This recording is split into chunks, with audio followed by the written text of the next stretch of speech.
All right, hello everyone out there. Today we're going to be going over what will hopefully be a shorter video of tips for GenCon for those of you who will be attending. This hopefully first of two videos will be if this is your first time attending. So obviously this can be divided up a bunch of different ways. Just in case you're watching this or just watched our other videos and we're like, hey, I'd like to go, then if you haven't already got a ticket, that's the first thing you need to do. And also this year there's going to be, you have to deal with verifying your vaccination status, and you will have to wear a mask. So make sure that you're all set on all those fronts. Read up the health updates before you buy a ticket, just in case there's some kind of an issue. So the rest of this is going to assume that you have in fact already bought a ticket and have accommodations, because obviously you have to sleep somewhere. Okay, so with that in mind, if this is your first time there, like Brad here, there's several pieces of advice I'd give you. Number one is that I would not overfill your schedule. There's all kinds of things that look awesome. You're not going to be able to achieve all of them. Just accept that right now. Focus on what you absolutely want to do, but also remember that you have to do things like eat and sleep. And depending on where you're staying, the sleep part is more than just the hours in bed. You actually have to get to the bed, which will take time because you're in a metropolitan area and perhaps staying beyond said metropolitan area. Likewise with the food, even though there is food in the convention center at two little food courts and a couple little stands that sell things like hot dogs, even though there are food trucks outside, you have to remember there are going to be tens of thousands of people downtown Indianapolis, more so than there are on any given day. There will not be short lines in all likelihood, unless you go in incredibly off hours. So in which case your selections will be more limited. So plan to eat and sleep at some point. If you don't, by Sunday, you will feel like you're a member of The Walking Dead. And that kind of dovetails into some other very important things to keep in mind. Before we move on, Bob, I'd like to clarify one thing. When he says make sure and leave time, obviously, since this is 2022, your event schedules are online on the GenCon website. Yes. Now, I don't believe you have to, but it's recommended to order your individual event tickets ahead of time. That would be for your seminars, your workshops, your games, dungeon crawls, whatever it might be. You sign up for that ahead of time. Now, I don't believe you have to. You can do it there in real time, assuming they haven't sold out. Actually, that's very tricky. There are two types of tickets when it comes to GenCon events. There are tickets for specific events, and then there are what they call generic tickets. Generic tickets, last I checked, I haven't bought any for this year, so I don't know for sure if they've changed this, but I'm going off of last year and every year prior. They are $2 per ticket. So some events, you can show up with generic tickets equivalent to the value of whatever the tickets were going to be for that event, if it's a costed event. Some events are free. Obviously, you won't need generics for that. They just have to have available space. But some places will accept the generic tickets in lieu of a real ticket. Others will not. It is entirely up to them, and it's entirely up to them how long they're going to, like if it's a sold-out event and someone doesn't show up, it's up to them how long they're going to wait for that person and how long or if they will open up that spot to whoever wanders by. So it is best policy if the event has a specific ticket to get the specific ticket, which you're going to want to do obviously ahead of time, because there are, again, assuming no changes have been made, There are really only 2 or 3 areas where you can buy the tickets. They're not scattered everywhere. They're in very specific locations, and depending on where your event is, it could be a 10-minute walk back and forth to said location. So you don't want to get there thinking you can just jump in and then needing a ticket, and it's going to have to take you 10 minutes to go get the ticket and come back. They're not going to wait. So the takeaway is, you plan this ahead of time. You buy your tickets ahead of time. We've received ours in the mail, Yes. as well as our badges, Yes. and now we have those. But the idea is not to look through there and say, okay, well, this gets over at 1 o'clock. There's this other thing I want to do at 1 o'clock. How far are these rooms apart? Can I make it in time? I admit that in the beginning I was doing that same kind of thing, but Bob eventually convinced me that you need hours, an hour here, 2 hours there, 3 hours here. Are you going to go off site to eat lunch like they're going to at Fogo Chow? Or whatever the thing is, or you just want time to walk around and look at all the different booths. There has to be time built in when you're doing this ahead of time. Not just looking at the schedule and thinking, well, I want to do this and this and this and this. Buy your tickets ahead of time so that you have your tickets in hand and there won't be any question. You'll be able to go to the things that you want to go to, and you'll have a plan ahead of time of how to do it. Yes. And going off something Brad said there, I mentioned food and sleep. You do also want to have time just to walk around and take it all in. Okay, you don't want to plan events for every single moment. Like there's enough just to walk and watch and gaze and participate in random things. And you want the free time in case you come across something else that you just randomly stumbled across, and you don't want to be like, oh man, I'd love to do this, but I'm gonna go. Or someone else. You meet somebody that you think you're going to become friends with, or some such thing. Yeah. You want that time built in there to be able to do those things without cutting that short or running in late to your seminar or whatever the case might be. Right. So, and also building off something Brad said, and like I said in the beginning, I'm assuming if you're at this late stage, you've probably already purchased a badge and whatnot. But if that's the case, if you didn't do so, if you return next year, have your badge and your tickets mailed to you if you can at all help it, because it will save you headache and time in the will call line trying to get it at the convention center. Now, if you're overseas, that's probably a little more dicey, but if you're within the U.S., I don't think I've ever heard of anyone getting theirs lost. Don't quote me on that, because I don't run the postal system or GenCon, but given that the internet is the internet, people love to complain, I would think I would have heard about it. So it must be an insanely rare event for it to happen. So definitely get your stuff shipped to you. That's another major tip. It'll save you time and hassle later. A badge in hand and whatnot. Yes. And for those of you who did not get anything sent to you, this is your first time, when they do send the badges, they do also send lanyards for the badges. It would be whatever generic lanyard is there this year. The ones for this year are for a card game whose name escapes me at the moment, but it's the Legendary. Legendary, yeah. But it's been the one that's been on there the last like 5-6 years. It's whatever the current expansion is. Like I've got one for an X-Men expansion, one for Big Trouble in Little China, one for an Alien expansion, I think. This year looks to be another Marvel superhero expansion of some kind. So, they're durable, they hold up, you don't have to worry about them. Okay, so other tips. If this is your first year, and this is for 2022 specifically, you are going to have to go and prove that you've been vaccinated. There are locations that are listed on the GenCon website. I have to assume there will also be ample signage in the convention center. But what you're going to have to do is bring proof of your vaccination, which as of right now, they are saying is either the card that you received when you got your shots, or a picture of the card, or whatever the equivalent would be in your country. If you're coming from overseas, I would email them to make sure you know exactly what you're going to need, because obviously you don't want to get here and find out that you wasted all your time because you brought the wrong document.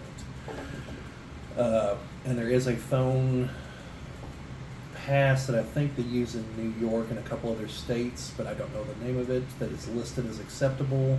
But they will also accept a picture of the document because they have no way of checking it against the database. So they're just going to take your word that you are who you are. Well, they are going to check your photo ID. That's the other part you need. And Vaccination card and photo ID. yes, and they'll State have, issued photo ID. yes, they will have places set up, and the plan, as I understand it, is we'll be getting a wristband that they will put on that you need to keep for the rest of the convention. If it breaks or something, you can just go get another one. You have to prove you're vaccinated again, obviously, but you'll be able to get another one. They say it's supposed to be durable enough, so we'll see. I guess it's a new thing for everybody here. You will need it in any area that you have to show your badge to get into, which is every area that GenCon is actually running events and the things where you are lined up for events in the hallways. However, in the general areas of the convention center, you don't need it. If for some reason you're coming to the convention and don't intend on actually participating in any events, I mean, I hear that's a thing. Con surfing, I believe is what I mentioned it was called. I also hear it's frowned upon, but whatever. That's new for me, and so was that comment. It's frowned upon. Because you're going and partaking of all the stuff of the convention, but you're not contributing money that helps keep the convention going in any way, shape, or form. Oh, So- well, I mean, you might eat the food truck or, Yeah, I mean, you're going to contribute to the other businesses, but like not to GenCon not to itself GenCon, by doing the seminars. and not to any of the workshops. exhibitors because you can't get into the dealer's hall to buy anything. So Oh, I see. So, okay, You're you literally have to have just- your badge to get inside at all. yeah, so you're literally just like hanging out in the hallways, listening to the free music, and maybe playing pickup games with people, and the ambiance, So now if you want to do that, I don't see the problem with it. Like I said, it's first I've heard of people doing that because it seems to me there's just too much else going on to not want to engage in that. But I've done that in many a music festival. or Whatever concert. people, I mean, it's doable. So, but anyway, the overarching point here is the main hallways in the convention center are considered public property because of the structure of downtown Indianapolis. Several hotels have interconnected tubes, so you can go around the downtown area without going outside, and the convention center is a major hub for them. So they are, from a certain standpoint, they're essentially public streets, and you don't need to prove you're vaccinated to walk down a public street in Indianapolis right now. But any place else you're going to go in the convention center that's controlled by GenCon, you will need that, and you will need a mask and your badge, obviously. So, Are they supplying masks? Did we ask find that out? they did not last year, unless they had like a station with just the generic masks somewhere. But I don't recall seeing it. I saw the hand sanitizer everywhere, but I don't recall on the masks. I would think they would have to with the requirement, but I don't know. I bought custom ones last year with the umbrella logo from Resident Evil, and I thought it was apt. I gotta dig them out, wash them off, use them again this year. Then, and they have specifications on what kind of masks. There are certain things that are not allowed. I think the one, what they call a neck gaiter.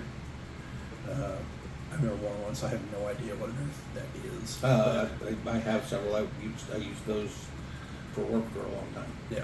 So, but as a mask. I think that's the one specific one that they called out. But again, check yourself. I'm not a GenCon representative. I'm passing on what I picked up on the forums on that one. Okay, so that's specific to this year information. If you're watching this for 2023, maybe something's been updated. I don't know. Maybe the virus has gotten worse and there is no GenCon. I have no idea because it's the future. We're not there yet. So, other tips. If you're going to be wearing a newer pair of shoes, and you probably should, you should already be breaking them in. Do not wait till day one of GenCon to start wearing them. Your feet will not appreciate that. because you will be doing a lot of walking. And also on that note, no one's going to stop you from carrying a bottle that you refill with water. There's refill stations all over the place inside the convention center. That's why they're there. They used to have little paper cups, and they might still have them, but don't count them as being there. That's why you want to bring your own thermos or empty water bottle or what have you. So you always have a bottle with you. They're not going to stop you from taking down your mask to take a drink if you have to. Just don't think that you're going to be able to walk around with like a big gulp and say, well, I'm drinking this without your mask on the whole time. They're not going to stand for that. Also not cool. Yeah. So, stay hydrated because you're walking around a lot. And in the vein of that and the get to sleep, eat, keep an eye on your overall health. Because, again, you're going to be walking around a lot. The outdoor temperature in Indiana in August is typically quite hot and very So far, humid. we're above average. Yeah. So we might get lucky going into it. Might get unlucky. It might be raining the whole time. That's happened to us one year, where we were really thankful that we could move around most of the downtown area without going outside. Kind of sucked for the food trucks, But I think you can safely count on 90s. yeah, outdoor it's temperatures. either going to be 90s or upper 80s that are definitely going to feel like it's the 90s with the humidity. So keep that in mind. And along with getting sleep, make sure you get enough sleep. Because if you're going to be, like I said, you're going to be walking around, you're going to be interacting with a lot of people. There is such a thing as what they call a con crud, which is just the random diseases that everyone else has that you're going to be floating around dealing with. Hopefully cut down on by the fact that everyone's wearing a mask, but you never know. I've never personally been the recipient of this, but I hear people complain about it constantly. So I assume it is a real thing and not just people with weak immune systems. But again, that's just my personal experience with it. Don't take chances if you're immunocompromised. And the proper amount of sleep will help boost your immune system. Yes, and eating properly, at least one of your meals properly. Don't eat hot dogs for every meal. Don't, eat fast food. Don't think you can subsist entirely on energy drinks the entire time. Like, you will crash. It will not be good. And that's if you don't get sucked into a 2 a.m. hotel hallway Yeah. game of water deep. Yeah. And I know it wouldn't. No, I'm not even going to say that because that's potentially medical advice, and I'm not a doctor. So You're not a doctor. So I'm not going to say that. What I was going to I say. played doctor once when I was young. Yeah. But if you have any kind of health issues, obviously keep an eye on them because you're responsible for you. Let's see. You're also going to want to have a comfortable shoulder bag where you can carry stuff that you purchase, especially if you're going to be at the dealer's hall for any length of time. You need to anticipate you will have heavy items in there at some point, and you're probably going to be walking around with them for quite a while. Because even if you're in a connected building for your room, it's still going to be a bit of a walk to get back to your room, and you're going to be reluctant to just go back to your room after every major purchase. So you want to have a decent bag. Some vendors do not even carry bags with them for your purchases. Others do. If you can fit it in your bag, it'd probably be courteous of you to not take their plastic bags because they're just going to wind up in a landfill somewhere or something. I'm bringing a proper backpack. Yeah. Just like a business backpack. But also, we're going to be doing some interviews and some on-site stuff too, so I'm going to be carrying around some equipment. But that does also leave me room for my, my water bottle and whatever purchases I may make. Yes. And if you're going to be carrying a larger, well, no matter what kind of bag you're carrying, be mindful of the people around you. Because whenever you move, so does the bag. And there have been several years where I've had people in front of me or behind me that had a larger bag that they had no legitimate reason to have in there that I can think of, swing around suddenly and drill me and 3 other people next to me with it.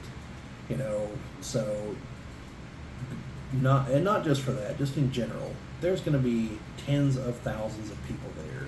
At any given moment, most of them will be in the dealer's hall, so if that's where you are, especially, be mindful of people around you, because you're going to bump into people.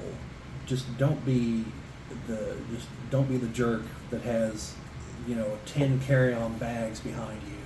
I have seen people pulling the equivalent of a Red Ryder wagon full of crap through there before.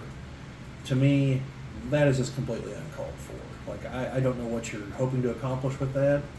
If it's stuff to go sell, find a representative of the place and have them meet you out in the hallway. Because if you got that much stuff, they'll come out there. Okay? If it's for a game, find a better way to move it.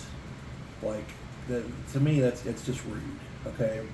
Now, if you're talking a stroller with a baby, that's another story, Be courteous to people with babies. What about a stroller with your supplies? Well, then you're just trying to take advantage of people's generosity, and you deserve whatever, jerk shamer. And you deserve whatever's coming to you at that point. Now we're going to get canceled for jerk shaming. I don't think we're quite there yet. If you're one of the jerks that we're talking about, don't be mad. We're just spitting truths. Yeah. Let's see. That's a lot of it. If this is your first year or maybe your second year, those are the main things that I think you want to hit on. Oh, sorry. The one bit of advice that every year they try to give every single person that for some reason we actually have to tell people: personal hygiene is critical. Now, is that a thing? I have only once or twice encountered people that smelled like death warmed over when I got close to them, but I see enough comments on the forums to know that I'm apparently really lucky in this regard. So, take a shower, use breath mints, comb your hair, look presentable. Like, you're not going to a wedding or a funeral or anything like that, but you are going out in public. You're going to be around other people. Like, I know that people of our persuasion that are interested in games, geeks, and nerds, and whatnot, are stereotypically antisocial people. But if you're going to go around tens of thousands of people, you need to figure out how to be around people. Okay? You don't have to be nice and greet every single person, but you need to take into account that they do have a sense of smell. Okay? Now, the masks do kind of blunt this, apparently, from what people have told me. But... Great, Bob. Now we've alienated another segment of our potential fan base. I am doing them a favor. It's true. Like, I personally don't care what you wear. Wear a tank top and flip-flops or cosplay or dress like you're going to a business meeting. I don't care. But it would be swell if your clothes were clean and you have bathed recently. Yes. Just saying. So, yeah, I mean, other than that, the only thing I would say is, check the Facebook groups, kind of read up, see what all's going to be there, look around, prioritize, plan, leave yourself some space, monitor your health, stay clean, try to have a good time, because that's what it's really all about. So that's the basics of my, if this is your first time here, kind of. That's what I was going to say. So this is your first time. Hopefully it won't be your only time. And if it is your only time, then this advice doesn't hold true at all. But if you feel yourself coming back again, then don't try to feel like you need to jam everything into this first one. Yeah. Don't feel pressured. Don't turn this into a stressful situation for yourself. This is a vacation. You don't need an itinerary other than just the sketchiest of ones, because you're going to a duck and crawl at 2 and you have a seminar at 6. Don't stress out and let it turn into a bulging disc in your neck or something. Just have fun with it. Just enjoy it. Yeah. That's, at the end of the day, that's what it's all about. So, until next time, everyone, have a good one. Keep an eye out for the rest of the videos coming up around GenCon.